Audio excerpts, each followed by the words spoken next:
What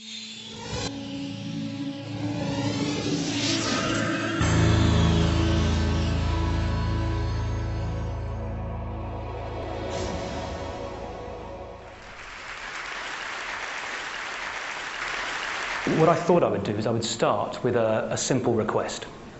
I'd like all of you to pause for a moment, you wretched weaklings, and take stock of your miserable existence. Now, that was the advice that St. Benedict gave his rather startled followers in the 5th century. And it was the advice that I decided to follow myself when I turned 40. Up until that moment, I had been that classic corporate warrior. I was eating too much, I was drinking too much, I was working too hard, and I was neglecting the family. And I decided that I would try and turn my life around. In particular, I decided I would try to address the thorny issue of work-life balance.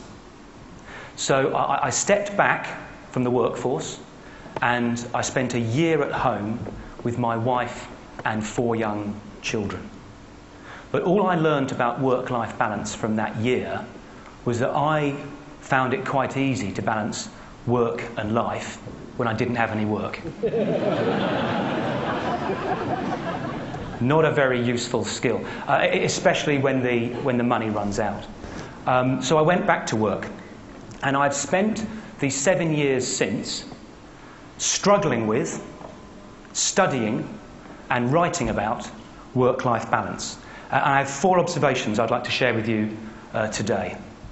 The first is, if society is to make any progress on this issue, we need an honest debate. But the trouble is, so many people talk so much rubbish about work-life balance. All the discussions about flexi time, or dress-down Fridays, or paternity leave, only serve to mask the core issue, which is that certain job and career choices are fundamentally incompatible with being meaningfully engaged on a day-to-day basis with a young family. Now, the first step in solving any problem is acknowledging the reality of the situation you're in. And the reality of the society that we're in is there are thousands and thousands of people out there leading lives of quiet, screaming desperation, where they work long, hard hours at jobs they hate to enable them to buy things they don't need to impress people they don't like.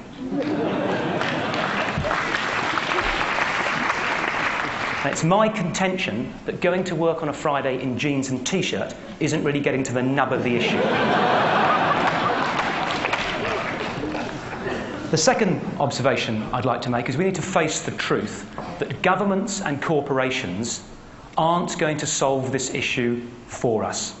We should stop looking outside. It's up to us as individuals to take control and responsibility for the type of lives that we want to lead. If you don't design your life, someone else will design it for you, and you may just not like their idea of balance. It's particularly important, this isn't on the World Wide Web, is it? I'm about to get fired. It's particularly important that you never put the quality of your life in the hands of a commercial corporation. Now, I'm not talking here just about the bad companies, the abattoirs of the human soul, as I call them. I'm talking about all companies, because commercial companies are inherently designed to get as much out of you as they can get away with. It's in their nature, it's in their DNA, it's what they do. Even the good, well-intentioned companies. On the one hand, putting childcare facilities in the workplace is wonderful and enlightened. On the other hand, it's a nightmare that just means you spend more time at the bloody office.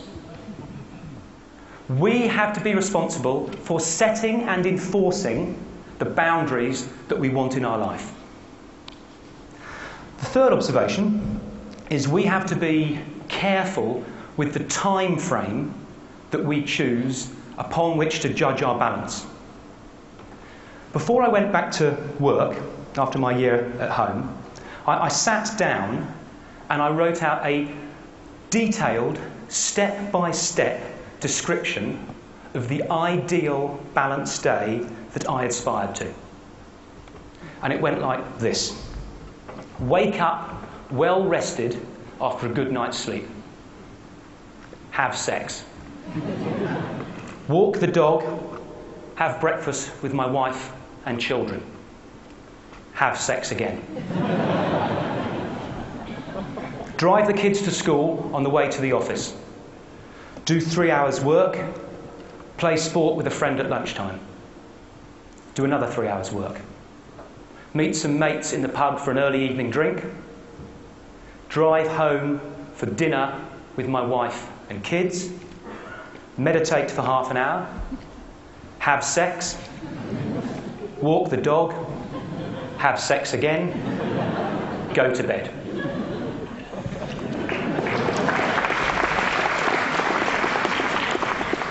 How often do you think I had that day? We need to be realistic. You can't do it all in one day. We need to elongate the time frame upon which we judge the balance in our life. But we need to elongate it without falling into the trap of the I'll have a life when I retire. When my kids have left home, when my wife has divorced me, my health is failing, I've got no mates or interests left. A day is too short, after I retire is too long. There's got to be a middle way. A fourth observation. We need to approach balance in a balanced way. A friend came to see me last year, and she doesn't mind me telling this story. A friend came to see me last year and said, Nigel, I've read your book and I realised that my life is completely out of balance. It's totally dominated by work. I work 10 hours a day, I commute 2 hours a day. All my relationships have failed. There's nothing in my life apart from my work. So I've decided to get a grip and sort it out. So I've joined a gym. Now, I don't mean to mock, but being a fit 10-hour-a-day office rat isn't more balanced, it's more fit. Lovely, though physical exercise may be, there are other parts to life. There's the intellectual side, there's the emotional side, there's the spiritual side. And to be balanced, I believe we have to attend to all of those areas, not just do 50 stomach crunches. Now, that can be daunting, because people say, bloody hell, mate, I haven't got time to get fit. You want me to go to church and call my mother? And I understand, I truly understand how that can be daunting. But an incident that happened a couple of years ago gave me a new perspective. My wife, who is somewhere in the audience today, called me up at the office and said, Nigel, you need to pick our younger son up, Harry, from school. She had to be somewhere else with the other 3 children for that evening. So I left work an hour early that afternoon and picked Harry up at the school gates. We walked down to the local park, messed around on the swings, played some silly games. I then walked him up the hill to the local cafe and we shared a pizza for tea. Then walked down the hill to our home and I gave him his bath and put him in his Batman pyjamas. I then read him a chapter of Roald Dahl's James and the Giant Peach. I then put him to bed, tucked him in, gave him a kiss on his forehead and said, good night, mate, and walked out of his bedroom. As I was walking out of his bedroom, he said, Dad? I went, yes, mate. He went, Dad, this has been the best day of my life. Ever. I hadn't done anything. Hadn't taken him to Disney World or bought him a PlayStation. Now, my point is, the small things matter. Being more balanced doesn't mean dramatic upheaval in your life. With the smallest investment in the right places, you can radically transform the quality of your relationships and the quality of your life. Moreover, I think it can transform society. Because if enough people do it, we can change society's definition of success, away from the moronically simplistic notion that the person with the most money when he dies wins, to a more thoughtful and balanced definition of what a life well lived looks like. And that, I think, is an idea worth spreading.